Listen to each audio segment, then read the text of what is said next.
நம்ம வள்ளலார் சுவாமிகள் அவர் 2 துணி தான் கட்டியிருப்பார், பார்த்துருக்கிறீங்களா? ஒரு வெள்ளை ஆடையை இடுப்புல கட்டியிருப்பார், இன்னொன்று வெள்ளை துணியை இழுத்து போர்த்தி இருப்பார். கூட இருந்த சீடர்கள் கேட்டிருக்காங்க, ஏன் இதை வெட்டி தச்சு ஒரு சட்டை போட்டுக்கலாம்ல? அவர் சொல்லியிருக்கிறார், அந்த துணியை வெட்டினால் துணிக்கு வலிக்கும் இல்லையா, அதனால் அதை அப்படியே போர்த்தி கொள்ளுகிறேன்னார். என்னைக்காவது துணிக்கு வலிக்கும் நம்ம யோசித்து பார்த்துருக்குறோமா? யோசித்து பார்த்தா ஆரி ஒர்க்குக்கு 15,000 கொடுப்போமா மேடம்? புடவை 800 ரூபா, ப்ளவுஸு 5000 ரூபா. இந்த கொடுமை எங்கேயாவது நடக்குமா? ஏன் அப்படின்னா அதில் ஆரி ஒர்க் வச்சிருக்கிறாங்களா? ஆனால் துணியை வெட்டினால் அந்த துணிக்கு வலிக்கும் என்று ஒரு ஜீவன் இந்த மண்ணில் நினைத்திருக்கிறது என்றால் நாம் எப்பேற்பட்ட புண்ணிய பூமியில் பிறந்திருக்கிறோம். கையை கட்டிக்கிட்டே நடப்பார். ஏங்க இப்படி கை கட்டி நடக்கிறீங்க? நல்ல கையை வீசி நடங்களேன், உடம்புக்கு நல்லது தானே. கை வீசி நடந்தால் காற்றுக்கு வலிக்குமே என்று அஞ்சி கைகளை கட்டி கொண்டு நடந்தேன். காற்றுக்கு வலிக்கும்னு யாராவது நினைச்சாது பார்த்துருப்பாங்களா? எப்பேற்பட்ட மனிதன், எப்பேற்பட்ட மகான் நம்முடைய பூமியில் அவதரித்திருக்கிறார் நினைத்தால் ஆச்சரியமாக இருக்கிறது. அவர் நல்ல ஒரு சொற்பொழிவாளர். ஒரு மேடையில் பேசி கொண்டிருக்கிறார் வள்ளலார். அவர் பேச்சை கேட்கணுங்கிறதுக்காக பக்கத்து ஊர்ல இருந்து ஒரு பெரிய ஜமீன்தார் தன்னுடைய மாடை விரட்டிக்கிட்டு கொண்டு வர்றார். அந்த நேரம் முடிகிறதுக்குள்ள வரணும் அப்படின்னு மாடை அப்படியே அடிச்சு, சாட்டையால் அடிச்சு விரட்டி வேகமா அந்த மேடைக்கு முன்னாடி வந்துட்டார். வந்தா அந்த மாடு அப்படியே நொர தள்ளி அப்படியே மூச்சு வாங்க நிக்குது. இந்த ஜமீன்தார் இறங்கி, நல்ல வேலை சொற்பொழிவு தொடங்குறதுக்கு முன்னாடி வந்துட்டேன்னு நிக்கிறார். இந்த காட்சியை பார்த்தோன்னே வள்ளல் பெருமான் இறங்கி ஓடுறார். எல்லாருமே ஜமீன்தாரை பார்க்கறதுக்கு தான் ஓடுறாருன்னு நினைக்கிறாங்க. வேகமா ஓடி மூச்சு வாங்க கண்ணீரோடு அந்த நுரை தள்ளி நிற்கிற அந்த மாட்டை கட்டி பிடித்து கொண்டு, எனக்காகத்தானே நீ இவ்வளவு துயரத்தை இன்றைக்கு சுமந்தாய், என்னை மன்னித்து விடு என்று அழுத ஒரு மனிதன் இந்த மண்ணில் வாழ்ந்தான் என்றால் அவருடைய பெயர் வள்ளல் பெருமான். இப்படிப்பட்ட மனிதர்களின் வாழ்க்கையெல்லாம் எப்படி நமக்கு தெரிந்தது? அவரே சொல்லுவாரா, நான் இப்படிலாம் வாழ்ந்தேன், நீங்கள் இப்படி வாழுங்கன்னு? அப்ப அது ஒரு இலக்கியமாக, அது ஒரு புத்தகமாக, அது ஒரு கட்டுரையாக நமக்கு கிடைத்ததால் தானே இப்படியும் ஒரு மனிதன் வாழ்ந்திருக்கிறார், நாமும் அது போல வாழ முயற்சியாவது செய்ய வேண்டும் என்கின்ற எண்ணம் நமக்குள் வந்திருக்கிறது என்றால் வள்ளலார் போன்ற மிகச்சிறந்த மனிதர்களுடைய வாழ்க்கை வரலாறு நமக்கு புத்தகமாக இதே புத்தக கண்காட்சியில் கிடக்கிறது. நீங்க எத்தனை பேர் புக்கு வாங்கினீங்க? இன்னைக்கு 4வது திருவிழா. எத்தனை பேர் புக்கு வாங்கியிருக்கிறீங்க? உண்மையிலே புத்தகம் வாங்கினவங்களுக்கு ஒரு பெரிய கைத்தட்டல் கொடுங்க. நீங்க எவ்வளவு சொத்து வாங்கியிருக்கீங்கன்னு எனக்கு தெரியாது, நீங்க எவ்வளவு தங்க நகை வாங்கியிருக்கீங்கன்னு எனக்கு தெரியாது, எத்தனை வீடு வாசல் வாங்கியிருக்கீங்கன்னு எனக்கு தெரியாது. ஆனால் இன்றைக்கு நீங்கள் கையில் வாங்கியிருக்கிற புத்தகம் மட்டும்தான் என்றைக்கும் அழியாத சொத்து என்பதை நீங்கள் மறந்துவிடக்கூடாது. ஏன்னா இந்த வீடு ஒரு நாள் கைமாறி போகலாம், இந்த நிலம் ஒரு நாள் காணாமல் போகலாம். ஆனால் காலத்தை கடந்து காலத்தின் தோள்களில் அமர்ந்து கொண்டு காலத்தையே வெல்லக்கூடிய ஒரு ஆயுதம் இருக்கிறது என்றால் அது புத்தகத்தை தவிர வேற எதுவுமே கிடையாது. அதனால் நீங்கள் இன்றைக்கு புத்தகத்தை கையில் வாங்கி இருக்கிறீர்கள் என்றால் காலத்தை உங்கள் கைகளில் வாங்கி இருக்கிறீர்கள் என்று அர்த்தம். அதனால புத்தகம் வாங்காதவர்கள் கண்டிப்பா அங்க உள்ள போய் ஒரு ரவுண்ட் அப்படியே உங்களுக்கு பிடித்த புத்தகத்தை நீங்களே தேர்வு செய்யுங்க. நம்ம வாழ்க்கையைத்தான் நம்ம பிடிச்ச மாதிரி தேர்வு செய்ய முடியல, புத்தகத்தையாவது நமக்கு பிடிச்ச மாதிரி தேர்வு செஞ்சுக்கலாம் இல்லையா? எனக்கு இந்த எழுத்தாளர் ரொம்ப பிடிக்கும், எனக்கு இந்த கவிஞர் ரொம்ப பிடிக்கும், எனக்கு இவருடைய கவிதை ரொம்ப பிடிக்கும், இவருடைய சிறுகதை ரொம்ப பிடிக்கும் சொல்லுவதற்காவது நமக்கு ஒரு வாய்ப்பு கிடைச்சிருக்குல்ல. அதனால இந்த வாய்ப்பை நீங்க தவற விடாம பயன்படுத்தி கொள்ள வேண்டும். ஏன்னா ஒரு சின்ன கவிதை, ஒரு சின்ன சம்பவம், ஒரு சின்ன கட்டுரை, ஒரு சின்ன வார்த்தை கூட நமக்கு ஒரு மிகப்பெரிய தரிசனத்தை தரக்கூடிய ஒரு ஆச்சரியமாக மாறக்கூடும். ஏன்னா நம்ம மனிதர்கள் என்ன சொல்வோம்?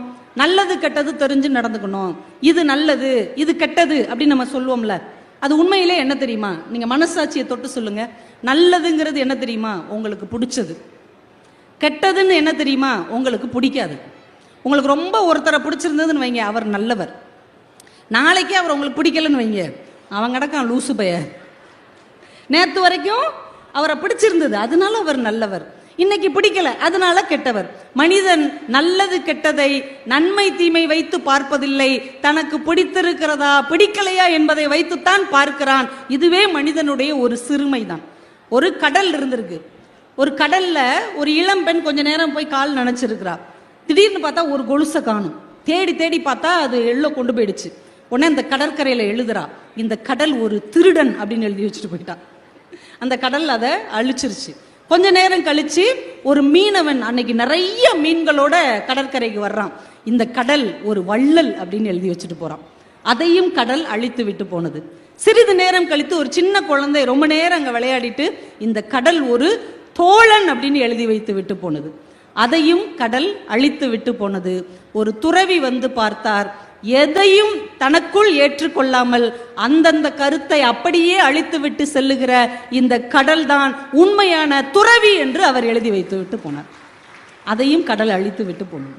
இப்ப கடலூரில் வாழுகிற மக்கள் எந்த ஒரு சலனமும் இல்லாமல் இந்த வாழ்க்கை நமக்கு என்ன தந்திருக்கிறதோ அதை உள்வாங்கிக் கொண்டு அடுத்த கட்டத்திற்கான பயணத்தை நல்ல வழியில் செல்வதற்கு நாம கற்றுக்கொள்ள வேண்டும்.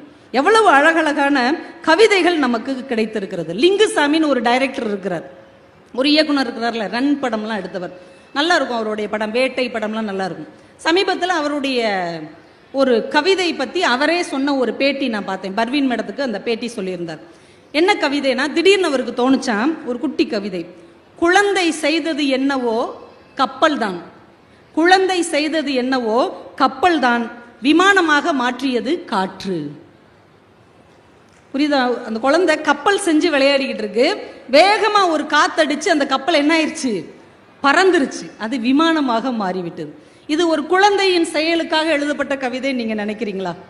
குழந்தை செய்தது என்னவோ கப்பல் தான், விமானமாக மாற்றியது காற்று. நாம ஏதோ ஒரு மூலையில் நமக்கு கிடைத்த ஒரு வாய்ப்பை பயன்படுத்திக்கிட்டு நம்ம வாழ்ந்துட்டு இருப்போம். திடீர்னு காலம் ஒரு காற்றாக மாறி நம்மை ஒரு மிகப்பெரிய உயரத்துக்கு கொண்டு போய் வைக்கும் இல்லையா? அந்த தருணத்தை இந்த குழந்தையின் வாயிலாக அவர் கவிதைப்படுத்தி இருக்கிறார். இன்னொரு கவிதை எனக்கு ரொம்ப பிடிச்சிருந்தது. அவர் ஷூட்டிங் இடைவெளியில உட்கார்ந்துட்டு இருக்கிறார்.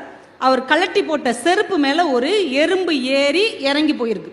இப்போ இதை நம்ம பார்த்தா என்ன செய்வோம்? நம்ம செருப்பு மேலே ஒரு எறும்பு ஏறி இறங்கி போச்சுன்னா அப்படின்னு எடுத்து எறும்பை தட்டி விட்டு செருப்பை நம்ம பக்கத்தில் வைப்போம். இதுதானங்க உலக வழக்கம். ஆனால் அந்த கவிஞர் என்ன எழுதுறார்? லிங்குசாமி என்கின்ற இயக்குனருக்குள் இருக்கக்கூடிய கவிஞன் எழுதுகிறார், செருப்பில் ஏறி பார்த்து காலுக்கு பொருந்தாததால் இறங்கி செல்லுகிறது எறும்பு. எப்படி யோசிச்சிருக்காரு? அது ஏறி போட்டு பார்த்துருக்கு, சி இது நமக்கு சரியில்லை, இது நமக்கு சேரலைன்னு இறங்கி போயிடுச்சான். எப்படி யோசிக்கிறாங்க பாருங்க.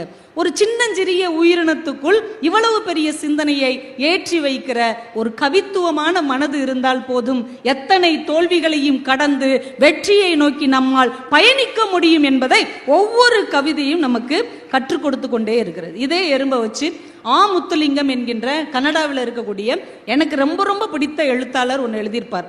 அவர் கதையில ஒருத்தன் கனடா நாட்டுக்கு விசா வாங்குறதுக்காக, அகதி விசா வாங்குறதுக்காக அந்த விசாரணை ஆபீசருக்கு முன்னாடி கதறிக்கிட்டு இருப்பான். ஏன்னா அகதிகளுக்கு ஆதரவு கொடுக்கிற ஒரு நல்ல நாடு என்றால் அது கனடா தான். இன்னைக்கு நம்முடைய தமிழர்கள் அதிக அளவில் சுதந்திரமாக கௌரவத்தோடு வாழுகிறார்கள் என்றால் அது கனடா தேசத்தில் தான். நிறைய இலங்கை தமிழர்களுக்கு வாழ்க்கை கொடுத்த ஊர்னா அது கனடா தான். அங்க ஒரு இடத்துல 3 லட்சம் தமிழர்கள் இருக்கிறார்கள். அவங்க அந்த கனடா பிரதமர்கிட்ட இந்த இடத்துக்கு வன்னி வீதின்னு நாங்க பேர் வச்சுக்கலாமான்னு கேட்டிருக்கிறாங்க. தாராளமா வச்சுக்கோங்க அப்படின்ட்டாங்க. ஈழத்தில் தாங்கள் இழந்த அந்த ஊரை கனடாவில் கைப்பற்றி வன்னி வீதி என்று நம் தமிழர்கள் அங்கே வாழ்ந்து கொண்டிருக்கிறார்கள் என்றால் அப்படி ஒரு வாய்ப்பை அந்த நாடு தந்திருக்கிறது. அந்த நாட்டுல விசாரணை அதிகாரி முன்னாடி ஒரு அகதி உட்கார்ந்து இருக்கிறான். அந்த அதிகாரிக்கு முன்னாடி ஒரு பெரிய மேஜை, அந்த மேஜையில உலக வரைபடம் கண்ணாடிக்குள்ள இருக்குது. இவன் இந்த பக்கம் உட்காந்துருக்கான், அதிகாரி அந்த பக்கம் உட்கார்ந்துருக்கிறார். இவன் ஒவ்வொரு காரணமா சொல்றான், என்னை எப்படியாவது நீங்க இங்க சேர்த்துக்கணும், கன்னடால சேர்த்துக்கிடணும் அப்படின்னு தான் பக்கம் இருக்கிற நியாயங்களை சொல்லிக்கொண்டே இருக்கிறான். அவர் சில கண்டிஷன் சொல்லிக்கிட்டே இருக்கிறார். இந்த வாக்குவாதம் நடந்து கொண்டே இருக்கிறது. அப்போது அந்த உலக வரைபடத்தில் இலங்கையிலிருந்து ஒரு எறும்பு நடந்து நடந்து நடந்து கனடாவை தாண்டி சென்று கொண்டு இருக்கிறது. அதுக்கு விசா தேவையில்லை, யாருக்கும் பதில் சொல்லணும்னு அவசியமும் இல்லை. தான் எந்த இடத்தில் வாழ விரும்புகிறதோ அந்த இடத்தில் தனக்கான வாழ்க்கையை ஒரு எறும்பு கூட தேடிக்கொள்ள முடிகிறது.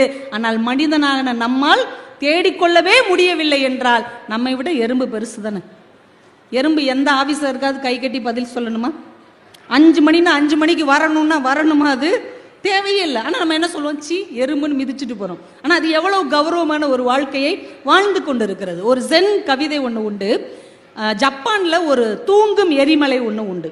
அந்த நாட்டு இளைஞர்களுக்கெல்லாம் ஒரு கனவு என்ன அப்படின்னா, அந்த எரிமலைக்கு மேலே ஏறி நின்று நான் ஜெயிச்சிட்டேன் அப்படின்னு சொல்றது. நம்ம ஊரில் எவரெஸ்ட்ல ஏறுற மாதிரி அதில் ஏறிட்டா அது பெரிய சாதனை, அது பெரிய கௌரவம். ஒரு இளைஞன் அந்த ஃபியூஜி அப்படிங்கிற எரிமலை மேலே ஏறிட்டான். கஷ்டப்பட்டு ஏறி மேலே ஏறி நின்று பெருமிதமா நான் ஜெயிச்சிட்டேன் அப்படின்னு கத்திக்கிட்டே கீழே பார்க்குறான். அவன் கால்களை தாண்டி ஒரு எறும்பு அது பாட்டுக்கு போயிட்டே இருக்கு. அதுவும் எரிமலையில் ஏறிடுச்சு, உயரத்தை தொட்டு விட்டது. அது யாருக்கிட்டையும் பெருமைப்படுத்தலை, அது யாருக்கிட்டையும் கர்வப்படலை, அது சர்வசாதாரணமாக போய்கொண்டிருக்கிறது. அந்த கணத்தில் அந்த இளைஞன் ஒரு ஜென் துறவியாக மாறினான் என்று அவர் வாழ்க்கை வரலாறு சொல்லுகிறது. ஒரு சாதாரண எறும்பு சர்வசாதாரணமாக செய்கிற ஒரு செயலை பெரிய பெருமை என்று மனிதன் நினைத்து கொண்டிருக்கிறோம். இப்ப மனிதன் எப்படிப்பட்டவன் நமக்கு தெரியுதா? அவன் மகத்தானவன் இல்லை. சின்ன சின்ன உயிரினங்கள் செய்யக்கூடிய சாதாரண செயலை கூட சாதனையாக நினைக்கக்கூடியவனாக இந்த மனிதன் இருக்கிறான் அப்படிங்கிறது ஒரு பெரிய ஆச்சரியம். இன்னொன்று, இந்த இலக்கியம் நமக்கு என்ன கற்றுத்தருகிறது அப்படின்னு நம்ம யோசிச்சோம்னா, நிறைய நேரங்களில் நம்மளுடைய குணம் எப்படி இருக்கு தெரியுமா? எது நமக்கு தேவையோ அதுக்கு முக்கியத்துவம் தர்றதில்லை. இதனால ஞாபகம் வச்சுக்கோங்க. எது நமக்கு தேவையோ அதுக்கு நாம முக்கியத்துவம் தருவதில்லை. எது நமக்கு தேவையில்லையோ அதற்கு நாம் அதிக முக்கியத்துவம் தருகிறோம். இது உண்மையா இருந்தா கைத்தட்டுங்க, நான் உங்களுக்கு நிரூபிச்சு காட்டுறேன். நீங்க வீட்டுக்கு பலசரக்கு வாங்கணும், அதெல்லாம் ஒரு லிஸ்ட்டில் எழுதுங்க.